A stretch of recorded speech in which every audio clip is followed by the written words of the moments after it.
গিয়া ঘুঙুর ছাড়ে প্রথম বাঘ চুপচাপ দাঁড়িয়ে চেয়ে থাকে। যখন বাঘে দৌড়ে খেক শিয়ালের দৌড়টার মধ্যে ধরে, তখন খেক শিয়ালের আর উহু শব্দ থাকে না। ক্যাগলাইতেই পারে, চিল্লাইতেই পারে, খেক শিয়ালকে আর কেউ বাঁচাইতে আসে না। বাঘের লড়াইটা কিন্তু খুবই কঠিন। তারা এমনভাবে শিকারি করে যে শিকারিটা তারা আগেই ট্রেনিং প্রাপ্ত, শিক্ষা আছে। তেমনি করে বর্তমানে কিছু কিছু বিষয়ে দেখি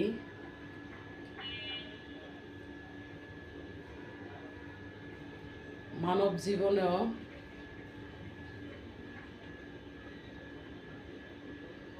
খেক শিয়ালের মতো একটা বাঘকে হুঙ্কার দেয়। তো বাঘে কিন্তু হঠাৎ রেগে যায় না। বাঘে একটা শিকারি যখন ধরতে যায়, সে কৌশল বিনিময় করে কিভাবে শিকার করা যায়। তো যেইখানে ধরলে শিকার করতে পারে, বাঘ সেই জায়গাতেই শিকারটা করে।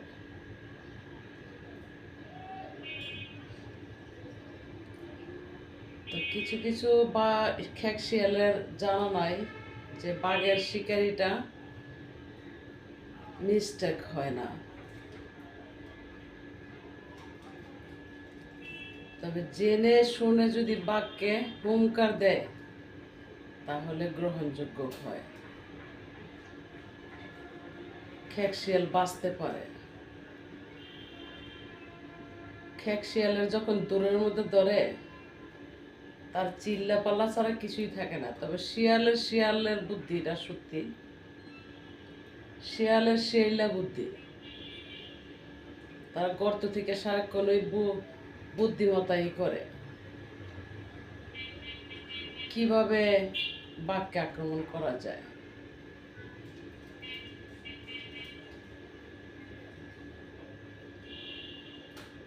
তো ভাইয়েরা, ভালো থাকবেন সকলে।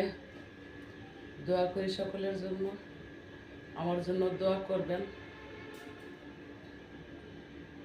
আমি মানুষের শান্তি চাই, মানুষের ভালো চাই, দেশ শৃঙ্খলা চাই, আইন মানি, রাষ্ট্র মানি, সমাজ মানি, রাষ্ট্রীয় শৃঙ্খলা মেনে চলতে হবে।